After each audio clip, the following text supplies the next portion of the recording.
Pickup ভ্যানে করে বিয়ে বাড়িতে যাওয়ার সময় পথ দুর্ঘটনায় মৃত মঙ্গলা কিস্কুর পরিবারের সদস্যদের সঙ্গে দেখা করলেন দার্জিলিং জেলা তৃণমূল সভানেত্রী পাপিয়া ঘোষ ও ফাঁসি দেওয়ার বিজেপি বিধায়ক দুর্গা মুর্মু। এদিন দুপক্ষই পরিবারের সদস্যদের সঙ্গে দেখা করে সমবেদনা জানান। প্রসঙ্গত, বুধবার ফাঁসি দেওয়ার কান্তিভিটা এলাকায় 27 নম্বর জাতীয় সড়কে একটি ট্রাককে ওভারটেক করতে গিয়ে দুর্ঘটনার কবলে পড়ে একটি পিকআপ ভ্যান। ঘটনায় মৃত্যু হয় 3 জনের, আহত হন 28 জন। ফাঁসি দেওয়ার হেলাগঞ্জ থেকে বিহারের উদ্দেশ্যে যাচ্ছিল পিকআপ ভ্যানটি। ফাঁসি দেওয়ার কান্তিভিটায় ট্রাককে পাশ কাটিয়ে ওভারটেক করার সময় নিয়ন্ত্রণ হারিয়ে দুর্ঘটনার কবলে পড়ে যাত্রীবাহী পিকআপ ভ্যানটি। এদিন বিজেপি বিধায়ক দুর্গা মুর্মু জানান, বাঁকুড়া থেকে এসে মেডিকেল কলেজে ভর্তি আহতদের ও মৃতের পরিবারের সদস্যদের সঙ্গে দেখা করলাম। চিকিৎসা সেবা নিয়ে চিকিৎসকদের সঙ্গে কথা হয়েছে। দেখেন, আমি গতকালকে বাঁকুড়াতে ছিলাম, আর আমাদের সব কার্যকর্তা এখানকার সামাজিক, আর আমার এক বিশেষ আমার এই কার্যকর্তা অনিল দা, উনি আমাকে ফোন করে জানিয়েছিলেন আজকে আমাদের এখানে মন্ডল প্রেসিডেন্ট বিশ্বনাথ দা উপস্থিত আছেন, আমাদের সুজুদিও ফাঁসি দেওয়ার প্রেসিডেন্টও উপস্থিত আছেন এবং অন্যান্য কার্যকর্তা যারা বুথ থেকেও তারাও উপস্থিত আছেন। আর আমরা বিশেষ কারণে গতকালকে যে দুর্ঘটনা ঘটছে, অত্যন্ত দুঃখজনকের ঘটনা, আমরা কোনোদিনও ভাবতে পারিনি এই ধরনের দুর্ঘটনা ঘটবে। তো তদারূপ আমি গতকালকে আমাদের সাংসদকেও জানানো হয়েছে এবং আমাদের 2 বিধায়ক, সেটা শিখাদি এবং আনন্দময় বর্মন ছিলেন তাদের পাশে, এবং তাদের সঙ্গে ডাক্তারের সঙ্গে সুপারের সঙ্গে যথেষ্টভাবে সুপার সাহেব বা মেডিকেল টিম যারা রয়েছেন তারা যথেষ্ট সহযোগিতা করেছেন। আজকে আমি সকালে বাঁকুড়া থেকে এনজিপি হয়ে ডাইরেক্ট আমি সেখানটাই যাই, সেখানে ডাক্তারের সঙ্গে কথা হয়। গতকালকের যে অবস্থা ছিল তা কিন্তু অনেকজনের ডেভেলপমেন্টের দিকে দেখলাম, কিন্তু কিছু 4-5 জন আছে, তো তাদের সঙ্গেও কথা হয়েছে এবং ডাক্তারকেও বলা হয়েছে, এবং তাদের সঙ্গে আমরা কথা বলে যেটা বুঝতে পারছি, সুপারকেও কিছুক্ষণ আগে আমাদের সঙ্গে কথা হলো, এবং যে তাদের শারীরিক অবস্থা কি, ওই যারা সিটি স্ক্যান বা বিভিন্ন রিপোর্ট তারা সেভাবেই চেষ্টা করেছে বা আজকে করতে পারে টোটাল ফাইনাল। এবং সেখানে আমাদের সুপার সাহেবও যে ওখানকার বিশেষ যে আমাদের মেডিকেলের নিউরোর একটা খুব প্রবলেমই আছে, তো সেই নিউরো টিমও সেখানে এই কিছুক্ষণের মধ্যে ঢুকে তাদের সঙ্গে সম্পর্ক করে এবং তাদের যথাযথ যেটা চিকিৎসার ব্যবস্থা সেটা করার চেষ্টা করছে। এবং এখানকার সমাজ বা অন্যান্য সবাই আমরা সহযোগিতা আছি যাতে তাদের শারীরিক অবস্থা যাতে উন্নতি হয়, এবং ডাক্তারও চেষ্টা করেছেন যাতে তাদের ভালো ট্রিটমেন্ট হয়, চিকিৎসা হয়। এখন পর্যন্ত আপডেট যেটা আছে 3 জন মারা গেছেন।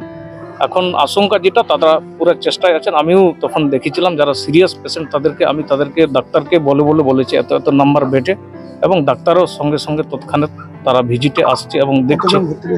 এখন মিনিমাম আমি সেটা একুরেট বলতে পারছি না, তাও 28 জন, 26 জন, এবং পরে 3 জন, তাহলে 31 জনের মতো এখন অ্যাডমিট আছে এখানেই, এবং 2 জনের হয়তো বিহার বাইরের।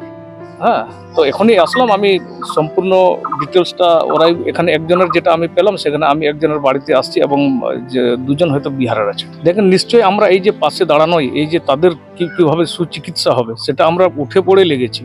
এখনই এমপি আবার কথা বলেছেন, তো এটা আমরা পাশে নিশ্চয়ই থাকবো তাদের, যাতে আগে তাদের শারীরিক যাতে চিকিৎসা ঠিক করা হয়, তাদেরকে আরোগ্য করা হয়, চিকিৎসা যাতে সুস্থ করা হয়, এটা আগে আমরা প্রাথমিক, তারপরে আমরা পরে চিন্তা ভাবনা। দেখেন, এইভাবে আমি নিশ্চয়ই আমার এখানকার সামাজিকের লোকদেরকেও বলেছি, দেখেন যে কোনো জিনিসের এতটা মানে একটু এখন উন্নয়ন যেভাবে সব সমাজেই হচ্ছে, এই সমাজেও হওয়ার দরকার।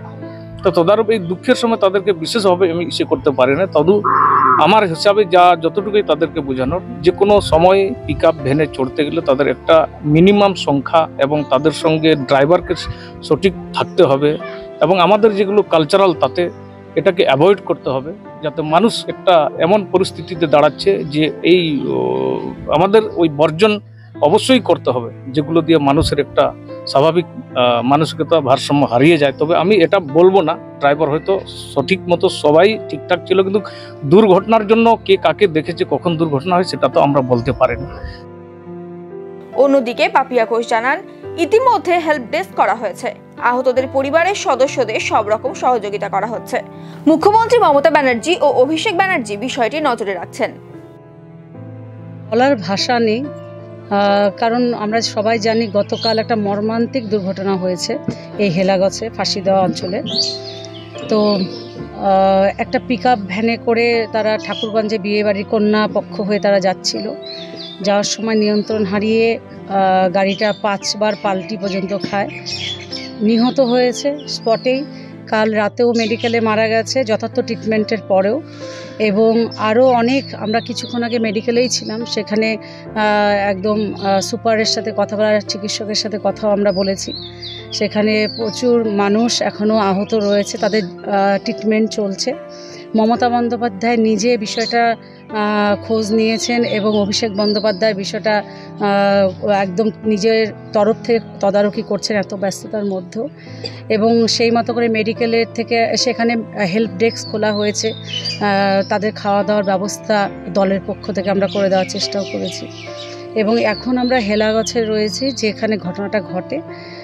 যে আমরা এখনই এই বাড়িতেই ছিলাম, যেই বাড়ির বিয়ের আসরটা বসেছিল, সেই কন্যা এবং জামাই তারাও এসে তাদের সাথে কথা বললাম, তাদের সান্ত্বনা দিলাম। এবং যে বাড়িতে মারা গেছে সেই বাড়িতেও আমরা গেছি, পরিবারের পাশে দাঁড়াবার একটা আশ্বাস আমরা দিলাম। তবে একটা কথা বলবো, আগামী দিন সচেতন শুধু প্রশাসন না, নিজেদেরও হতে হবে। একটা পিকআপ ভ্যানে এতগুলো মানুষ আমরা উঠে গেলাম, এটা যেন আর কখনো না হয়, কারণ আমাদের জীবনটা আমাদের পরিবারের জন্য খুব মূল্যবান।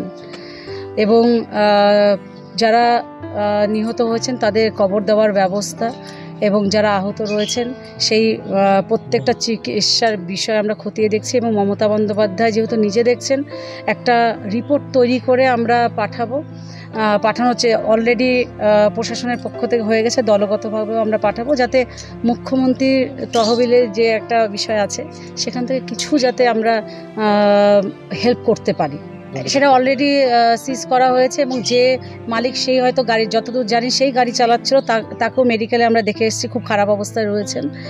আর প্রশাসন অত্যন্ত তৎপরতার সাথে বিষয়টা দেখছে।